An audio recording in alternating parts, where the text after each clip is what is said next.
Shalom Haverim. Hoy quiero trabajar especialmente un tema relacionado con la Kabbalah Maasit, pero esta vez es Kabbalah Maasit profunda, Kabbalah Maasit oscura, más bien relacionada con la magia, con lo que son los ángeles y los demonios. Vamos a ver en profundidad qué es un Magid y qué es un Dibuk. Así que quédate hasta el final de este video, déjame tu like, suscríbete a mi canal Kabbalah Influencer, dale un toque a la campanita para enterarte de los próximos videos y si tenés preguntas o si tenés comentarios, déjalos escritos aquí abajo.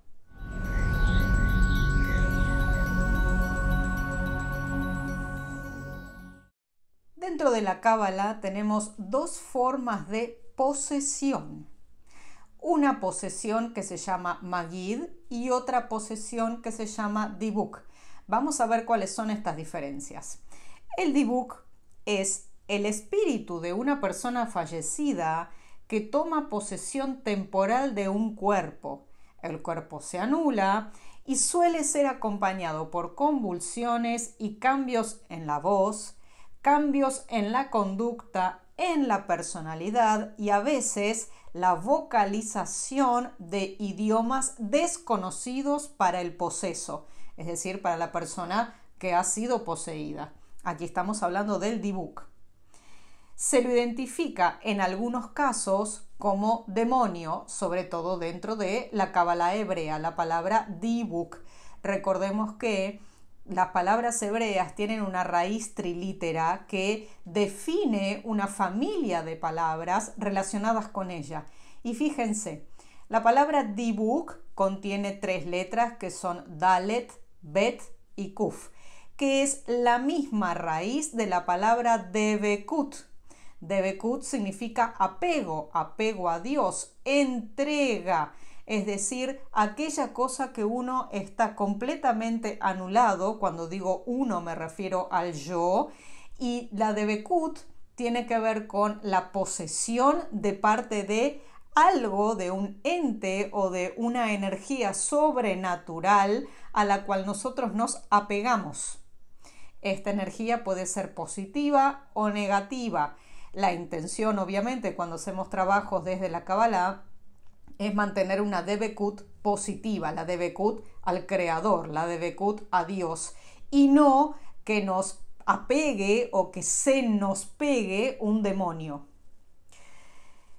Por lo general el Dibuk es atribuido a varones y a mujeres y tiene una cualidad negativa, ya que todo este proceso o episodio, porque a veces son episodios de posesión, se relacionan desde lo religioso con el pecado, es decir, los errores que cometió la persona en la cual el Dibuk posee, y estos errores o pecados suelen ser, descrito esto desde el judaísmo en general, de índole sexual o errores de convocación de energías sobrenaturales. Vamos a desarrollar esto un poquito más adelante.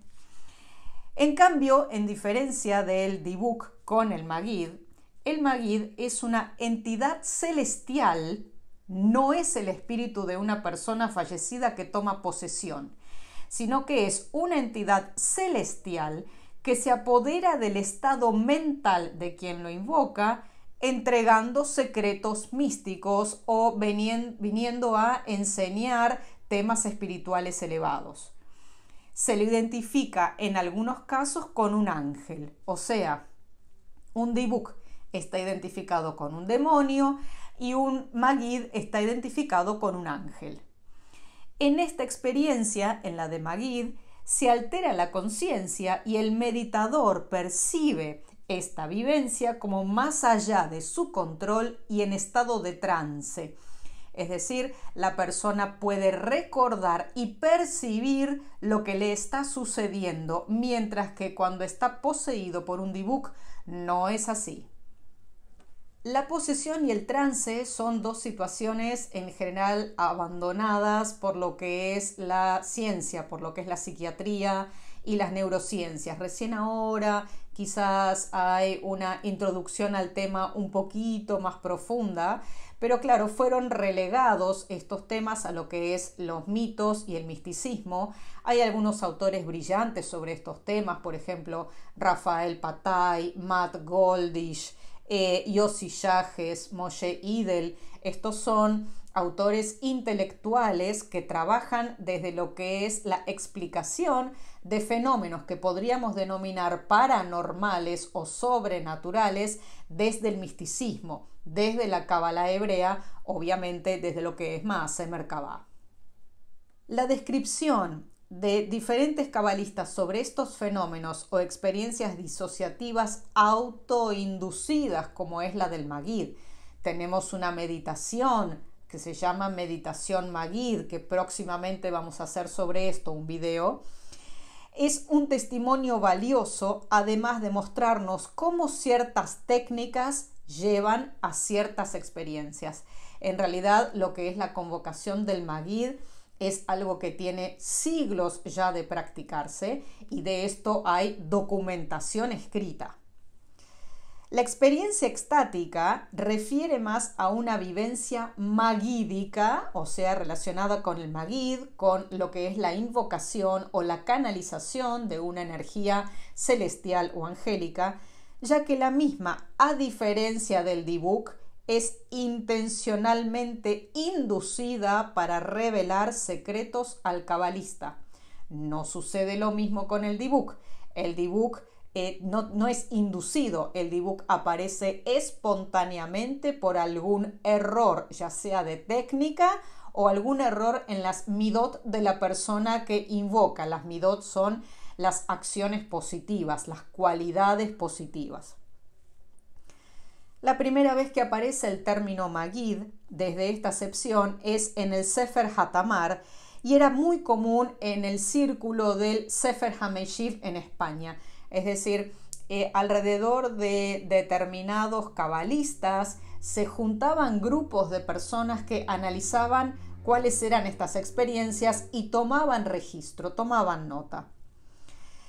Rabbi Yosef Taitatzak es uno de los más misteriosos cabalistas ya del siglo XVI y llevó esta tradición a Tesalónica y Constantinopla. Esto obviamente después de la expulsión de los judíos de España, los judíos se dispersaron, aquellos que se fueron hacia el lado más oriental de Europa llevaron estas tradiciones muy ocultas, muy místicas. También esta tradición fue muy difundida en Safed, incluyendo elevadísimos practicantes como el Rabbi Itzhak Luria, Rabbi Chaim Vital, Rabbi Moshe Cordovero, incluyendo por supuesto al Rabbi Yosef Karo, quien fuera reportado por otros cabalistas como teniendo numerosas de estas experiencias. Es decir, no alcanza con el diario que describía las propias experiencias que Yosef Karo iba teniendo con respecto a su Magid, sino que los demás eran testigos y podían relatar lo que le pasó a Yosef Karo. Hay otros casos como por ejemplo Moshe Sakuto y el Ramjal, Rabbi Chaim Luzzatto, ¿no? Todos estos son cabalistas de primerísimo nivel que han tenido estas experiencias, en general experiencias magídicas o han sido testigos de experiencias relacionadas con el dibuk o con los demonios. La más famosa tradición con respecto al Magid o posesión angélica es atribuida a Yosef Karo, 1488-1575, que describe sus experiencias en su diario Magid Yesharim. Y aquí no pretendo que uno sepa todo lo que sabía y todo el Da'at y la luz que tenía Yosef Karo, pero sí va a ser importante que cuando hagas meditaciones lleves un diario de tus experiencias con fecha, con la mayor cantidad de detalles posibles, porque entre ese relato pueden haber mensajes, puede inclusive esto servir para un análisis y una exploración posterior, no solo mental, sino de las emociones y del momento que estás atravesando. Esto es algo que yo recomiendo hacer en mis clases de meditación. Tenés aparte muchas otras clases, muchos otros cursos que podés encontrar en mi página web coachingycabala.com. Yosef Karo estaba fascinado por las experiencias relacionadas con las funciones de la memoria. Es decir, a él le interesaba fundamentalmente el trabajo místico o meditativo desde la memoria. O sea, el recitado de párrafos largos de la Mishnah o del Pirkei Avot, de Ética de los Padres, del Talmud. Y por eso Maaseh Merkabah o las prácticas de Kabbalah van a tener como fundamento el idioma hebreo o Lashon HaKodesh, de lo cual tenemos un curso Aleph Bet que podés ver una vez más en mi página web coachingykabbala.com. El idioma hebreo y estas experiencias traían revelaciones disociativas. Esto lo estamos hablando desde el lenguaje de las neurociencias. Ojo, porque en muchos casos la neurociencia se está dedicando a revelar lo que trae el cerebro, pero no la mente. Es decir, las neurociencias tienen un intento reduccionista de achicar la enormidad, la infinitud que significa la mente, lo que significa el Sehel Tenudá, Sehel Apoel, que son todos términos relacionados con la mente dentro de la Kabbalah meditativa.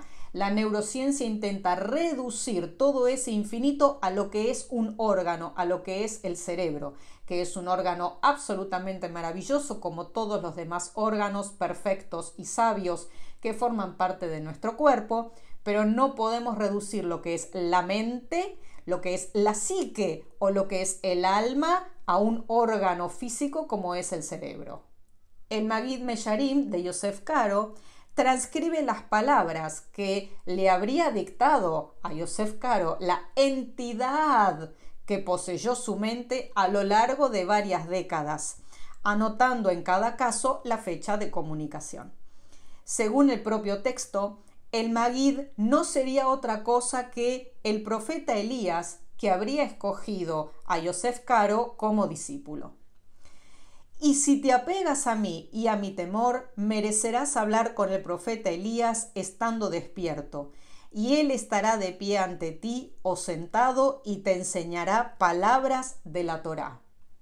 Atención, porque aquí nos está diciendo que no es tan complicada la eventual canalización o aparición del profeta Elías, pero hay reglas, hay parámetros. ¿Cómo sabemos que es el profeta Elías?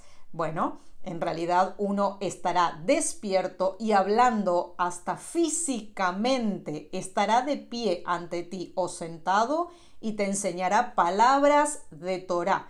No te va a decir cualquier cosa. Una vez más, en Magid Mesharim, Yosef Karo confirma la doctrina de la reencarnación en el judaísmo.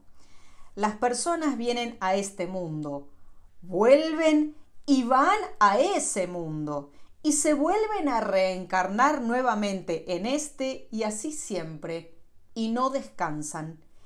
El mundo en su totalidad fue edificado sobre el misterio de la reencarnación. Estas son palabras de Yosef Karo en el Magid Mesharim. Este libro destaca también por su magistral uso de distintos tipos de gematria, desde la más sencilla hasta la más compleja. Recordemos que gematria es la simbología numérica hebrea, que tiene numerosos métodos. Tiene métodos de permutación, sustitución, combinación. No es solo la parte numérica en donde a cada letra le corresponde un número. Y este libro obviamente contiene lo que es la parte de Kabbalah Maasit o Kabbalah práctica a través de la gematria. Por eso una vez más insisto en la necesidad de conocer o ir conociendo el idioma hebreo a medida que uno estudia.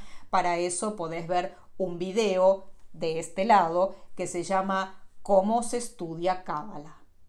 En la mayoría de las experiencias magídicas, una entidad femenina o Shejiná, que es la presencia femenina de Dios, o en algunos casos también relacionada con el alma propiamente dicha, se presentaba en forma de discurso automático, en la que el cabalista nunca podía ver a la entidad, pero dicha entidad hablaba a través de la boca de él. Esto lo habremos visto muchas veces, quizás en algunas imágenes en donde una persona que está poseída abre la boca y salen palabras como si otra persona estuviera hablando. Esto forma parte del tema Magid. Lo mismo explica el Rabbi Moshe Chaim Luzzatto, que nunca vio a su Magid, pero podía escuchar su voz hablando en mi boca. Estas son palabras del Ramjal. Así también Ramak, el Rabí Moshe Cordovero, explica las diferencias entre Magid y Dibuk. El hombre puede ser penetrado por otro alma, santa o malvada. Similarmente hemos visto demonios o espíritus malvados penetrando en hombres y molestándolos. De la misma manera, un ángel puede entrar en el hombre y hablar dentro de él palabras de sabiduría. Y esto es lo que generalmente se denomina Magid. El fenómeno Magid es inducido por la recitación en forma privada y la práctica de ciertas técnicas para experimentar revelaciones extáticas. Y por lo tanto podemos encontrarla entre las figuras más relevantes de la cábala hebrea. En cambio, el Dibuk es concebido como un espíritu maligno que a regañadientes posee a un individuo en su ingenuidad y debe atravesar luego un proceso de exorcismo. Sí, en el judaísmo y en la cábala existen los exorcismos. El rey David es considerado el primer exorcista judío. Por eso repito una y otra vez que el libro de los Salmos es el libro más mágico de todo el Antiguo Testamento, siempre y cuando estamos hablando en hebreo. De la misma manera que el rey Saúl fue el primer judío que se considera que fue poseído por un demonio. Es decir, dentro de lo que es la cronología de reyes hebreos, primero va a estar el rey Saúl, después el rey David y después el rey Salomón, luego el resto de los reyes. ¿Qué sucede?